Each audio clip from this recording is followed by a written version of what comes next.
Welcome to Mission Evolution Radio Show with Gwilda Wiyaka, bringing together today's leading experts to uncover ever-deepening spiritual truths and the latest scientific developments in support of the evolution of humankind. For more information on Mission Evolution Radio with Gwilda Wiyaka, visit www.missionevolution.org. And now, here's the host of Mission Evolution, Miss Gwilda Wiyaka. There's no denying it. The world is full of toxic chemicals that are detrimental to our health. Is there a way to protect ourselves? Mission Evolution Radio TV show is coming to you around the world on the X Zone Broadcast Network, xzbn.net. With us this hour to discuss protecting our health in a chemical world is Dr. Aly Cohen. Dr. Cohen is triple board certified in rheumatology, internal medicine, and integrative medicine, as well as an environmental health expert in Princeton, New Jersey. She's on the faculty of the Academy of Integrative Health and Medicine, where she created and manages the environmental medicine curriculum for medical colleges. Dr. Cohen is working to educate and empower the next generation to make safer, smarter lifestyle choices through the creation of environmental health and prevention curricula for schools nationally. She's the author of Non-Toxic: Guide to Living Healthy in a Chemical World, Integrative Environmental Medicine, and her latest book, Detoxify: The Everyday Chemicals Harming Your Immune System and How to Defend Against Them. Her website, thesmarthuman.com. Dr. Cowan, thank you so much for joining us on Mission Evolution. Thank you so much for having me. So, there's a long list of credentials that you have, and I didn't even have time to read all of them. So, with all of those, what brought you to environmental health, and how did you get involved in this topic and area of medicine? Yeah, well, again, thank you for having me. This conversation of how do I get into this, I feel that it came at in a very organic way, in a way that I wasn't expecting. So to begin with, it really started with the sickness of my golden retriever, my dog, being ill about 15 or so years ago. And I was a young mom. I just started rheumatology practice. And I had a puppy that was about 4.5 years of age who got really sick. He ended up getting jaundiced and was discovered that he had autoimmune hepatitis, which is when the animal's body, or humans for their autoimmune diseases, attack themselves. In his case, his liver. And it was really shocking. I mean, his liver was very tiny, and he really didn't have much long to live. And what was so interesting is I'm an autoimmune disease specialist for humans as a rheumatologist practicing 20 years. And so it came to me as a shock that my firstborn was sick. And I started to explore maybe how he got this way, because it's not usual for dogs, or even specifically this breed of golden retriever. I started looking at his air quality. I started looking at his drinking water, whether there were contamination issues from living in New Jersey on a farm.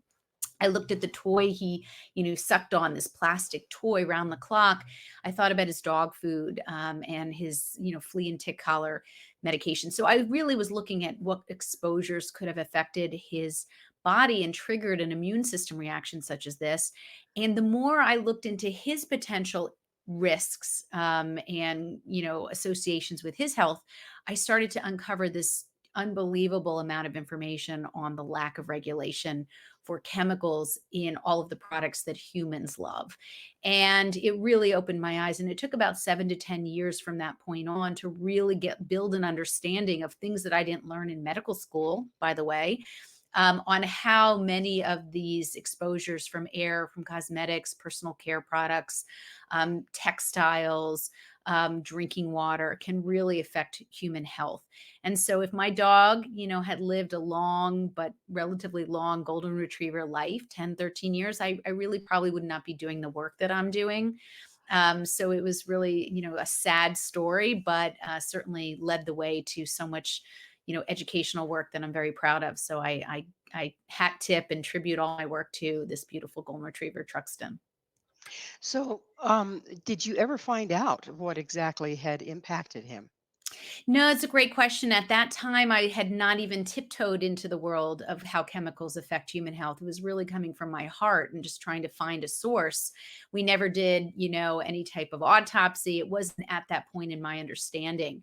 But now, having gone through almost 15, almost 20 years of research for textbooks and creating curriculum for programs, I have now come to understand that what likely had something to do with his immune system disorder, his triggering, was likely to be perhaps the constant sucking on a plastic toy, round the clock mucous membrane exposure, and the potential risk of those chemicals. So getting absorbed at such a constant rate, and particularly even you could argue in humans as well, this vulnerable period of development, even for a young dog. So the typical golden, right? They always have to Yeah. have something in their mouth. Yeah, Um, exactly. are there toys now that don't have the toxic plastic in them? Dog toys There and whatnot? Yeah, there's no regulation on this market. I mean, and even with human products. I mean, there's literally no regulation in the human market, so it's hard to argue that there's oversight or required testing for manufacturing for chemicals. It just doesn't exist. Are there companies that are trying to get it right and trying to limit some of the more known toxic chemicals that have been studied well to be problematic? Yeah, I do think there are companies that are doing that. And I certainly now are much more vigilant with I have a cat and a dog now. And of course, I have young humans living around me. So we are reading ingredients, we're researching companies, we're really doing our due diligence and vetting. And that's what I teach people and students how to do that themselves in the human markets more so than even the animal markets. So we're going to get much deeper into this in the upcoming segments. But is there a way? I mean, or are we stuck? Is there a way to avoid these things, or are we just bombarded and can't get away from it? Yeah, my work is all about the what to do. I don't live in a world where we're not empowered. I see solutions everywhere, even though these are difficult issues. And not only do I see solutions, I research the solutions. So I understand studies that when, say for instance, a family or a group of people are put on USDA organic diets, whether or not that actually lowers their exposures and their body burden of those pesticide chemicals that are linked to health conditions. Does it mean that they're going to change their personal risk of developing diseases that are associated with those pesticides that they now removed? Not entirely, because whether we develop any illness is a dance between our genetics and our lifestyle and our exposures. But what I try to kind of let people understand is that we have control over our lifestyle and the exposures to a large degree that affect our bodies, that get into us through skin, through ingestion, through inhalation, through intravaginal exposures with feminine care products. And so, if we can control two out of those three things, and we can't necessarily change our genetics, like you can't change your in laws, this is how you feel empowered, because there are really excellent studies showing that removal or not even bringing some of these chemicals into our homes, which make their way into our bodies, we are lowering the risk of developing a whole host of health conditions. I know. I was as I was preparing our episode together. What came to my mind was my little sister, who's 12 years younger than I am. My mother fed her with those colored plastic bottles Mhm. and the rubber nipples, and this was clear back in the 60s. Um, and I wonder what impact that has, and have they looked into that at this point for our children today? Well, I can assure you that plastic baby bottles, since 2012, due to the work of my co-author Frederick von Saal for two textbooks, he helped get that removed. Bisphenol A, which is one particular chemical, one phenol chemical that was associated with hormone changes, hormone disruption. We call them endocrine disrupting chemicals. And BPA, many people might have heard of that before, was implicated in causing, or I should say, associated with a lot of changes in hormone messaging. And that is why it was taken out of plastic baby bottles in the United States that are manufactured here. That being said, there are a variety of other. What we call regrettable substitutions, which are chemicals that were created to take the place of BPA's function and ease of use. So there's BPS, BPF, and a variety of other bisphenols that are allowed to be in a lot of plastics. So even though you're describing the 1960s, I'll tell you, not much has changed in terms of the potential risk because, again, there's no required safety testing for toxicity, particularly in vulnerable populations like infants, right, who have immature detoxification systems and are still growing and have brain development, body development. But there's really very little to no regulation. And so the solution, which I'm always looking for solutions, is that we can now use glass bottles, which are really available everywhere. And, I have my own regrets. When my kids were little, we had the drop in plastic containers into plastic bottles. So, you could get away with these like squishy plastic drop ins. I didn't know better, and when you don't know better, you can't always do better. So I don't look back with regret. I look back in with empowerment. I mean, forward with empowerment, and I think that that's the way we should kind of keep giving ourselves this, positive reinforcement for good change. But again, there's very little that's regulated, so it's more about empowering the individual. And I've always said that we have to do this now. We have no time to wait. And here are the instructions on how to do these very simple changes. Well, it sounds very empowering because I know a lot of us feel like we're victim of circumstance here. It is time for us to take a station break. Dr. Cowan and I will return very shortly, so don't you go away. This is Mission Evolution, www.missionevolution.org.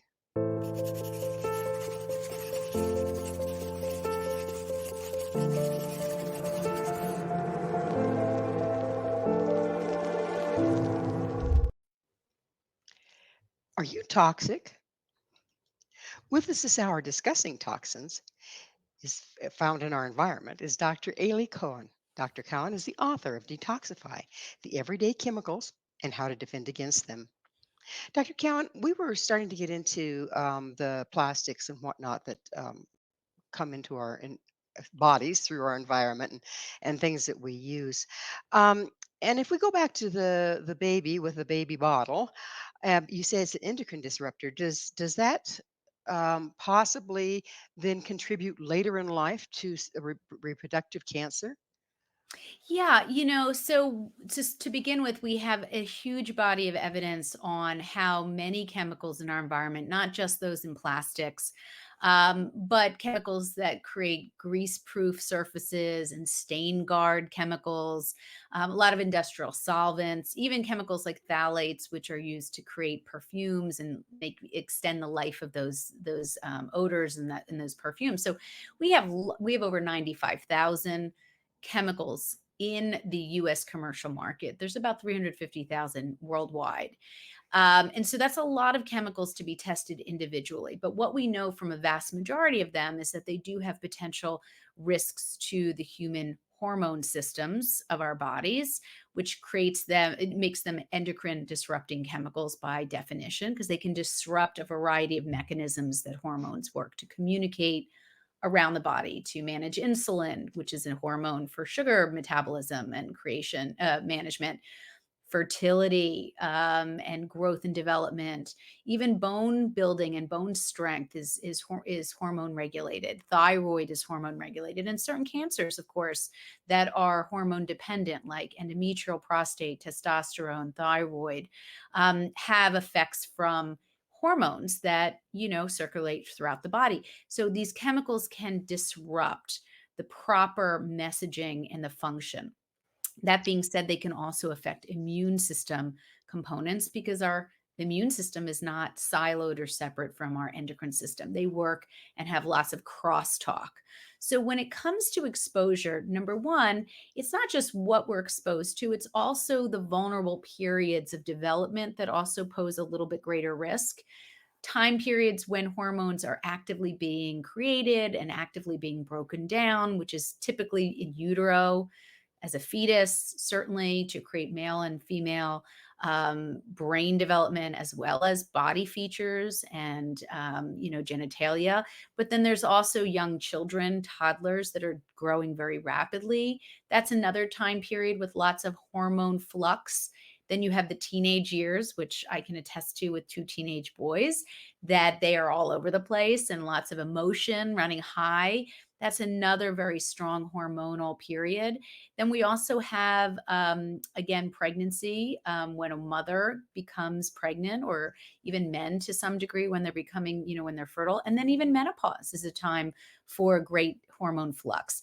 These vulnerable periods tend to have potentially more effects from these environmental chemicals because of that influx or flux of hormone creation and breakdown. Um, Do you think yeah. that the overload of chemicals, and it builds up in our body, I expect, do you think that that has anything to do with the increase in gender confusion that we're seeing? Well, I want to, that's a very sensitive topic. Yes, it I is. will say that the people who really do the research on this, like Dr. Shauna Swan, who wrote a book called Countdown, that was an excellent, description, academic, really, I thought, well done work that had a chapter in there talking about sort of this fluidity of gender. There is certainly science to support that there are blocking of androgens, male hormones in utero from these phthalate exposures, the phthalates coming from plastic chemicals, industrial chemicals, perfumes. So I can't tell you with hard fact and science that there's ever a cause and effect, especially when it comes to humans who have so many confounders between their diet and their water and their air and their stress and childhood stress. But I will say that there is certainly evidence to show that disruption of hormones can potentially affect a variety of outcomes in utero, So, including congenital issues with male testes, anogenital distance, which is usually measured. So there's a lot that can be measured, but dimorphic brain changes into a male or female brain, that also has potential exposure issues as well. so that's exposure inner utero based on what the mother is Correct. consuming, and I assume that it crosses the placental wall and gets into the child. These chemicals. Do these chemicals build up in our system and remain in our system to cause problems down the road? That's a great question. So chemicals have all different properties of their own. They have what's called a half-life. Many of these chemicals that are studied, which means that 50% of the breakdown happens over a certain period that's designated, and then maybe another 50% over another period. So, for as an example, bisphenol A, which is one of the classic endocrine disrupting chemicals, BPA, which lines every canned food that we know of, is also part of setting ink on receipts and thermal paper. There's lots of places that BPA is used, not just being taken out of baby bottles, plastic baby bottles, as I mentioned. It is in a variety of other products, thousands and thousands of products. BPA has a half life of 6 to 8 hours on average in the human body, which means it takes about 6 to 8 hours for 50% of it to break down, and then another 6 to 8 hours for another 50%. So you can see that over the course of several days, you can wash out that exposure and break it down, which is wonderful. And that actually bodes well to behavioral choices and changes, that if you decide to stop having as much canned foods where BPA is mostly ingested through the foods and drinks and sodas that we love in cans, then you will often, and actually studies show this, your BPA levels will dramatically drop if you change that behavior. And so not every chemical has a half-life that's short. There's also, non-stick and perfluoralkyls or PFAS chemicals that we know last a lot longer in our environment and in our bodies. So it's a matter of understanding where these chemicals are coming from and making simple changes behaviorally and with smart product choices to reduce those exposures from getting into our bodies. So it sounds like when you talk about how many chemicals are in our world, Mhm. okay, what about the combination? I mean, how Yeah. do we talk about combining medications, and you can't hardly study for that. But what about combining chemicals? Does that make things worse?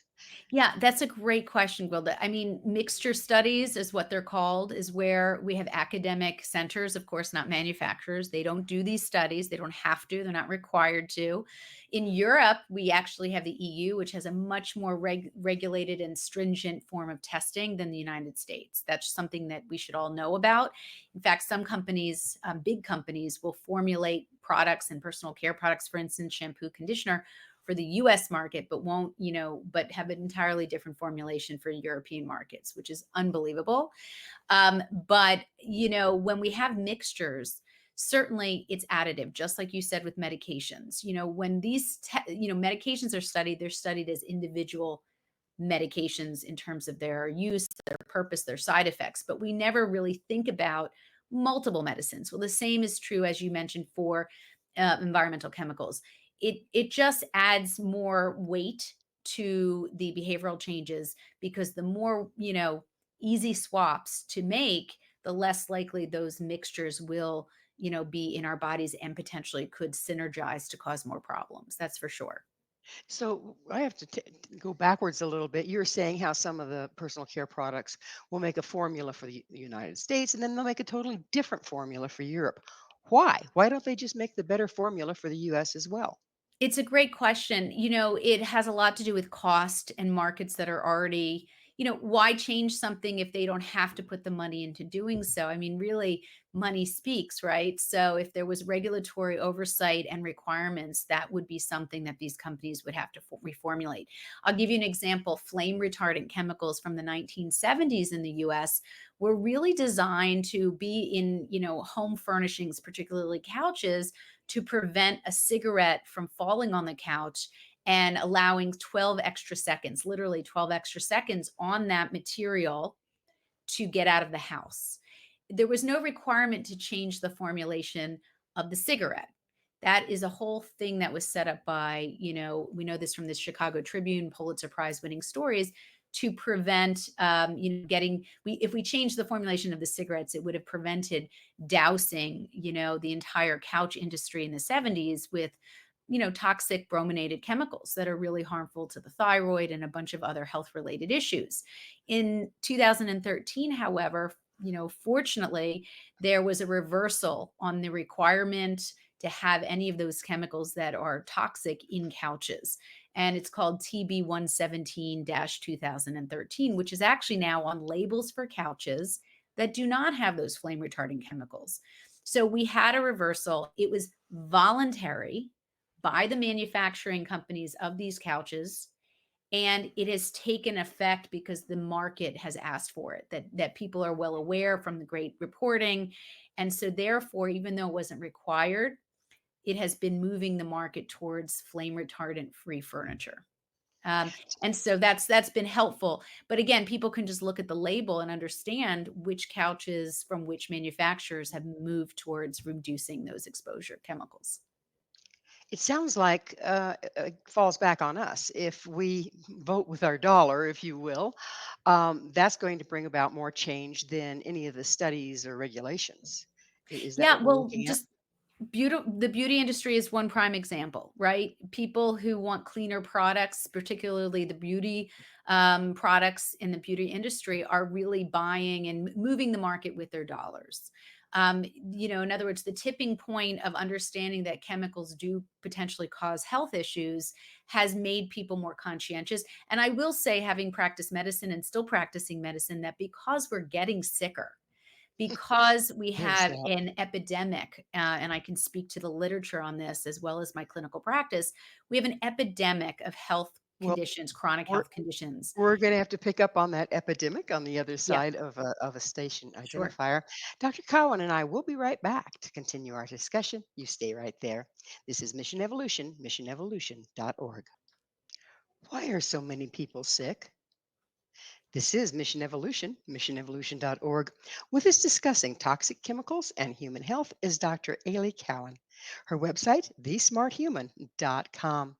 Dr. Cowan, we were just, as we came in, leaving the last segment, you had started talking about people are getting sicker. And, it's kind of hard not to look around you and see that that's the case. I mean, even if you just look at the physical condition of our youth, it's like obesity and the dull eye look and all this. And I think back to the elders. So, say, for instance, my father, who was born in 1915, he lived a good long life, even though towards the end of his life he was eating TV dinners. Yeah. Okay. But he grew up in an era that didn't have all these chemicals. How does that impact us? Is it really hit us worse when we're younger? Why is everybody getting sick now? Yeah, we're starting at a much younger age with chemicals that, say, your father didn't experience until later in life when his genetics, so to speak, were sort of laid down and his future risk of health conditions was laid down. We understand now that in utero exposures, believe it or not, can have effects lifelong in terms of their health risks. And we can also now say that generations beyond an exposure can actually be affected almost genetically to some degree. So instead of layering that on as more fear and less, and creating more resistance, I really just try to talk to, folks about getting your own body as clean as possible before potentially moving on to having future children, so that we can keep making our bodies cleaner as vessels when we have children. So The idea, yeah. I want to back up just a little bit to something that you said. Oh, that does it actually cause genetic damage that then is passed on? Yes, it's true that there are small changes in what's called our epigenome, which is the proteins that sit on our genes and allow those genes to be expressed in one way or another. We can control the genes which is through lifestyle and toxin reduction, we can control those proteins and then therefore affect whether genes that have disease get expressed. So there's absolutely a positive approach to managing our future health risks even generations later by creating healthier lifestyle changes now. I Yes. understand that epigenetics, we do have a lot more control over it than what was originally thought. How do we control that exactly? So we know from specific studies, I'll give you an example of, green leafy vegetables, which have folic acid or vitamin B9. We know that that particular substance, that vitamin, that nutrient is actually able to offset some of the exposure related epigenetic changes from BPA. We know, for instance, that having an appropriate amount of iodine in your daily diet, which is often now, by the way, not available in sea salts, or Himalayan or Celtic. We don't have iodine. We don't have it in bread where people don't eat a lot of bread. We are sort of diminished in our intake of iodine, but iodine is critically important as a daily nutrient to be protective to our thyroid gland. It sits in there and it really offsets some of the environmental chemicals that we may not be able to control, like food washes and such. So the idea that there's a variety of nutrient food based minerals and vitamins that have been shown to offset some of the harm that we have now created in our lives from just living in modern day times. It gives us more power to, again, offset our potential health and harmful health risks.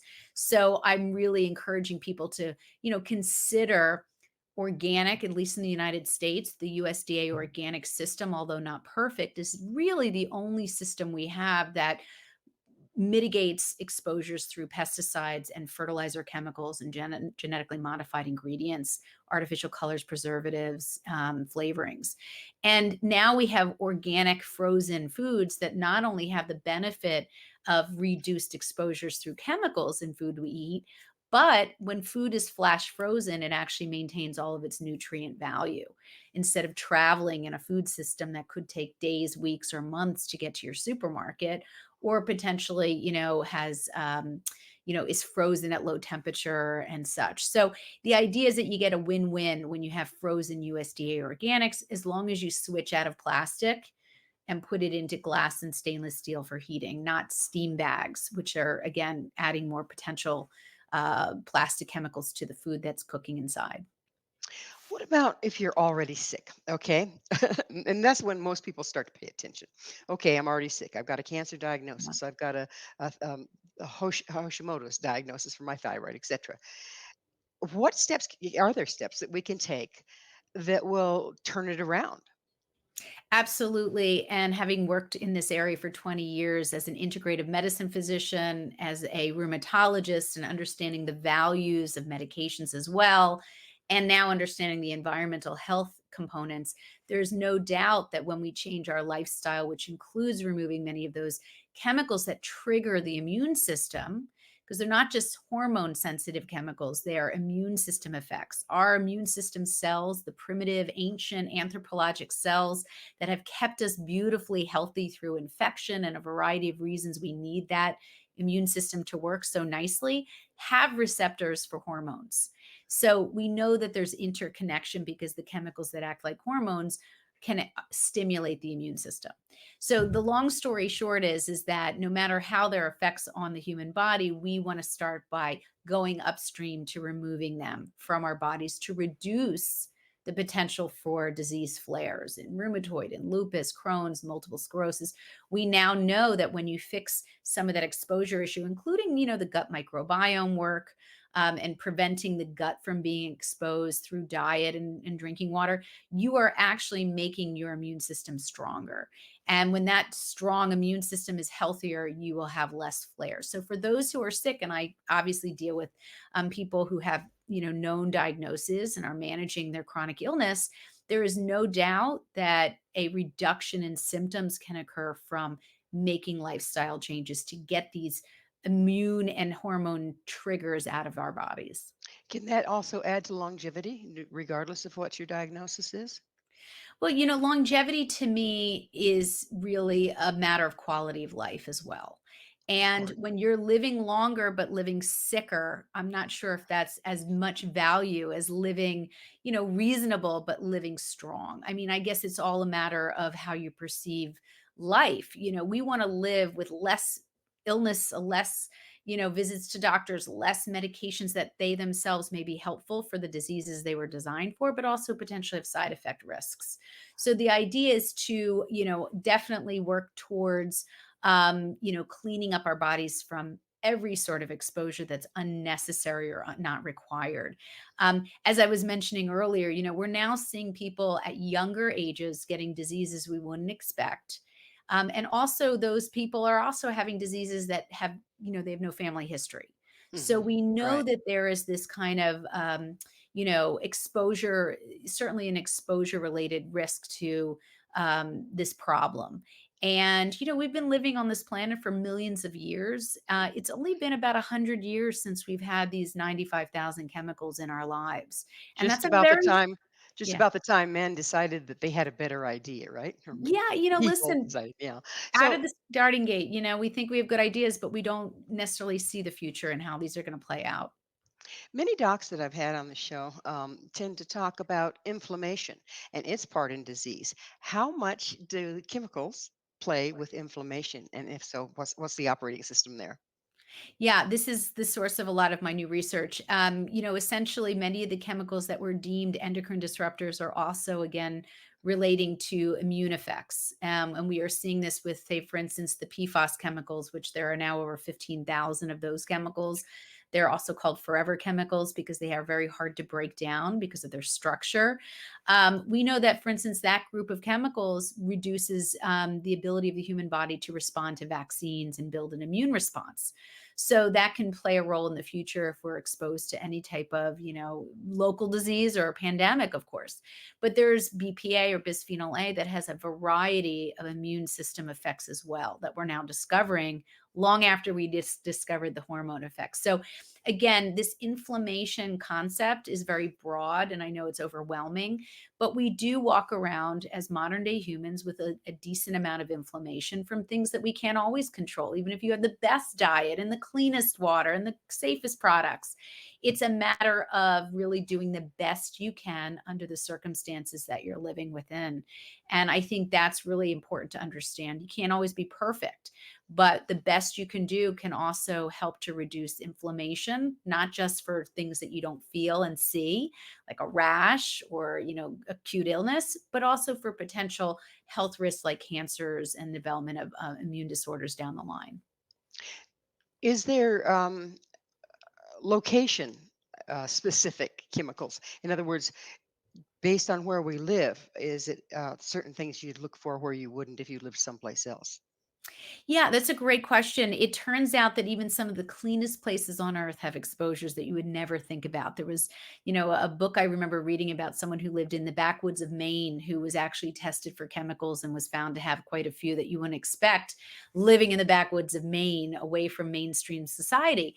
But what it also says is that, even though we're exposed and there's really not any perfect place to live, really the perfection, I shouldn't say perfection, the progress comes from taking the space that you live within and doing much better than perhaps even a place you thought was pristine and let your guard down.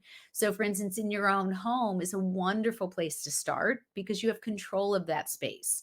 You can decide not to bring in cosmetics and personal care products or cleaning products that have chemicals by vetting them on very reasonable websites that do this for a living and are very good at it. And Well, that's what I it's like is evergreen sites that where people can really look up information that's literally vetted and evidence based.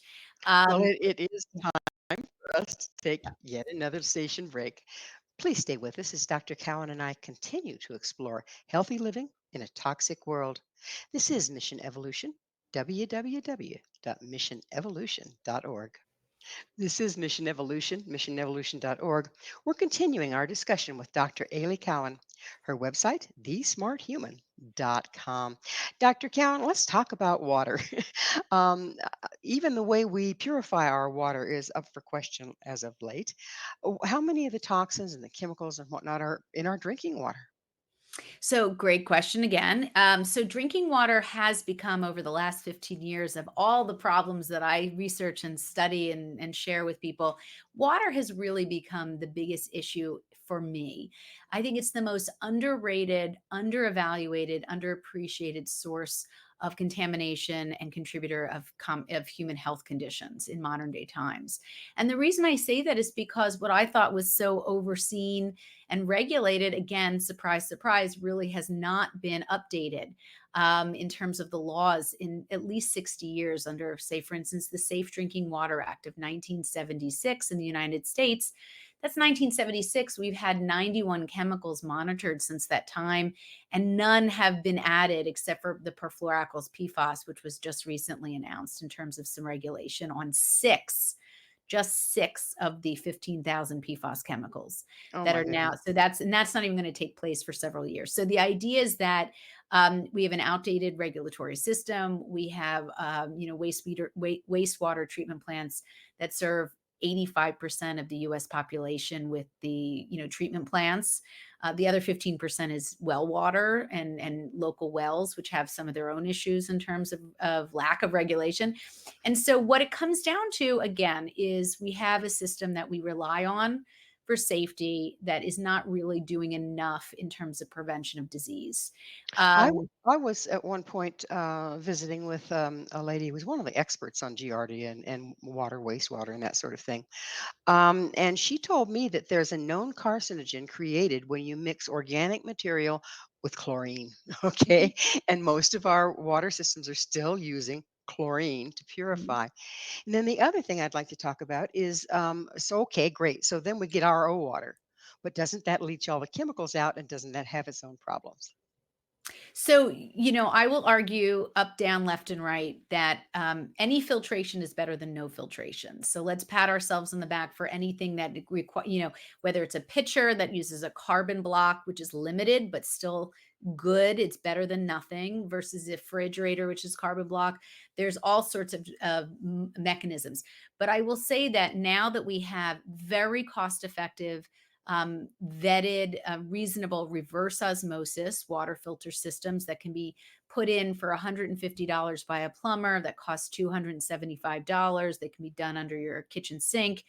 You don't necessarily need a whole house water filter for 6, 7, 10 grand. I actually discourage that because you can always get a shower head that has a carbon block for $20. And other than that, what else do you need a whole house filter for? So when you get it in your home, in your kitchen, I have one here in my office, it's really serving for, drinking water, cooking water, and it's remarkably inexpensive now. I will say that my father, who's a nephrologist, who's 85 and still practicing, in the 70s, when dialysis was actually brought to the consumer market for the first time ever, they required reverse osmosis, federally cleaned reverse osmosis water back then, huge tanks, which they still have. We now have cost efficient, cost non prohibitive systems that can do the same thing in our homes. And that's the point, Gwilda, is that if you have wells that are a problem, which they all potentially are, and you have municipal tap water, which varies from town to town in terms of floods or exposures, manufacturing, sewage.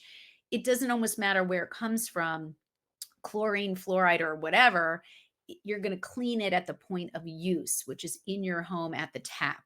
And so that's why, I really push people to think about reverse osmosis because the pricing has come down so dramatically. You really want to do your research, make sure it's not outsourced to other countries, that the actual material, which is, very, very small pores, is catching things by size. So in the original days of RO, it was to catch infections, right, for dialysis patients who are immune compromised. So it was single celled organisms like viruses and bacteria. Those are even smaller than the compounds we now use for solvents and industrial chemicals. So we really have the infrastructure to do better with our drinking water at a much lower cost than ever was. So So that's if we do that, okay, again, does it remove the chemicals from our water, and do you suggest supplementing to compensate? yeah, so it's going to vary by local towns. Every I'm sorry, I town meant has. minerals. Did I say minerals? Yeah, I understood what you said, but I'll Okay. clarify that as well. But a great question. So, every town, every water system, which you can look up to see what are the problems with the water in your town. There are certain ways to do that. You get an annual water report. Of course, there's only once a year, but there's lots of ways to figure out if you have problems. But let's just assume every single city has some type of contamination problem, no doubt.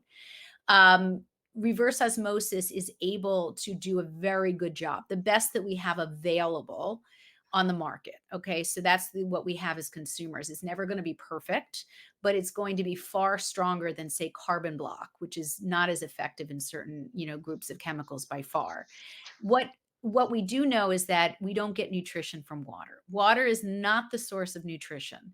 What we have to understand is that when you take away chemicals, you have to take everything out, baby with the bathwater, no matter what, because it's by size. And so it's not going to know, your system's not going to necessarily know a mineral or, potassium or anything in your water, magnesium, or anything that you might deem healthy versus lead, mercury, phthalates, PFAS chemicals. So it's all coming out by size. That being said, have a wonderful glass of reverse osmosis water with a salad or with a healthy meal. Maybe it's organic. Maybe you're having snacks that are healthy and have minerals, but you don't necessarily need any nutritional value from water. And that's the only way we can get clean water, is to remove everything that potentially could be harmful. Now, you can add those minerals back in if you're so inclined, but there's nothing nutritionally required as a human being that needs that back at that moment. Well, Dr. Cowan, it's that time in the show, and I get to ask you, what's your mission? What's my mission? Well, my mission is, I hope to help people live healthier and longer with great quality of life by understanding the world that we now find ourselves in. And it's my mission to really keep people healthy into the future, with their successive generations as well. So, yeah, that's it. It's my life's work. And thanks to my dog Truxton, I'm on that path, I hope. Well, bless your golden. I know, So, right? is there any, I hate to sound hopeless, but is there any hope of turning this around so our world is not so toxic for future generations? With every message that I give on protecting your body, I always tend to put a sustainability message, because the world we create through bottled, single-use plastics, and the fashion industry with the dye runoff, and, mounds and mounds of trash around the world and the ocean. All of this is connected. We are circular in terms of what goes into our water, then comes back into our bodies, and likewise. So, it's not always effective just to go with just human health without thinking about planetary health. I think we have to really understand the interconnections so that we can make dents in both. And it's very possible with the choices that we make. Just even carrying your own stainless steel or glass water bottle and filling up at home reduces plastic use into the environment dramatically, but also the microplastics and the chemicals that we may absorb. So there's lots of good that can be done from simple choices that affect both human health risk and also, save our planet, or at least extend, the beauty and life of our planet as long as we can, of course. Well, it's like water. Again, we started this segment with water. There's all these you go to the filling station and there's all these choices of water that are supposed to be healthy, and you feel like you're doing yourself a favor by drinking the bottled water. But what about the bottles, and what does that do to the water? Yeah, I do a lot of, kind of posting in airports, and I kind of give real-time information about my choices and what I'm thinking through. And I'll give you an example. In an airport, when you're traveling, you can't always bring your water across security, of course. You can bring your stainless steel bottle, which is great, and empty it out and then use it when you get to your destination or even in the airports. But when you're in the airport, it's interesting. We have a plethora of choices of bottled water. And no, we're not always going to make a dent on the bottled water issue because there's not a lot of glass bottles anymore. Unfortunately, companies have really reduced that, production. But water bottles, if you look at drinking water and you can see in the United States, it says ingredients, you can see how that water is cleaned. No one ever bothers to look. We all think water's the same. But when you see ingredients and it says cleaned by distillation, which is just raising temperature to high levels, that's not necessarily going to keep out chemicals. It's just going to get rid of infection risk, or cleaned by reverse osmosis, or ozonated, or that kind of thing. You have choices even with a whole choice of, a bunch of water bottles and sources of drinking water there. So, we have more choices than we think. We just probably didn't always pay attention. I didn't, and that's what I'm trying to make people aware of, that we have a lot more choices to help our bodies be healthier.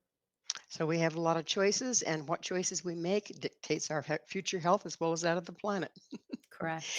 Well, unfortunately, we are totally out of time in this show. Dr. Cohen, thank you so much for coming on the show. Oh, it's my pleasure. Thank you so much for having me. Our guest this hour has been Dr. Aly Cowen, the author of Non-Toxic: Guide to Living Healthy in a Chemical World, Integrative Environmental Medicine, and her latest book, Detoxify: The Everyday Chemicals Harming Your Immune System and How to Defend Against Them. To find out more about Dr. Cowan, where you can find her books and all she has to offer, visit her website, thesmarthuman.com. This has been Mission Evolution with Gwilda Wiyaka. For more information or to enjoy our past archived episodes, visit www.missionevolution.org. But please be sure to join us right here next time. This mission will continue, bringing information, resources, and support to our rapidly evolving world.